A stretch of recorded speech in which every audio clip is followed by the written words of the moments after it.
বর্তমানে এটাই বাজারের সব থেকে ভাইরাল একটা ডিভাইস, কারণ এখানে অ্যাপেল এয়ারপডস এর মতো একটা বাস, যেটাতে একটা ডিসপ্লে দেওয়া হয়েছে, শুধু ডিসপ্লে না, থাকছে অসংখ্য ফিচার।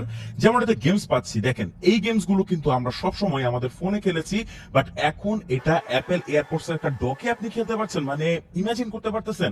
এখানে আরেকটা অপশন আছে, সেটা হচ্ছে মিউজিক কন্ট্রোল। মিউজিক কন্ট্রোল করার জন্য এখন কোনো ধরনের ফোনকে বের করতে হবে না, জাস্ট এটাতে ট্যাপ করে আপনি প্লে পজ করতে পারবেন। ইভেন আপনি সং চেঞ্জ করতে পারবেন। দেখেন আমি ইউটিউবের ভিডিও কিন্তু চেঞ্জ করছি একটার পর একটা, আর এটা খুব ফাস্ট হচ্ছে। এখানে আরেকটা অপশন আছে যেটা খুবই দরকারি, এটা হচ্ছে ফাইন্ড মাই ফোন। অনেক সময় আমরা আমাদের ফোনটা কোথায় রাখি বুঝতে পারি না, বাট এখানে ট্যাপ করলে ফোনটাতে রিংটোন বেজে উঠবে, সো ফোন কোথায় রেখেছেন ইজিলি আপনি ফাইন্ড আউট করতে পারবেন। আর এখানে যে ডিসপ্লেটি দেওয়া আছে, এটা টাচ রেসপন্স, একদম স্মার্টফোনের মতোই, এমন না যে একটা ডিসপ্লেকে জাস্ট চিপকায় দেওয়া হয়েছে। দেখেন এখানে আমি যেই বার্সটি বের করব সেটাই কিন্তু দেখাবে যে বের হচ্ছে, মানে এটা রিয়েল টাইম অ্যানিমেশন শো করে, আর এটা কতটা অ্যাকুরেট।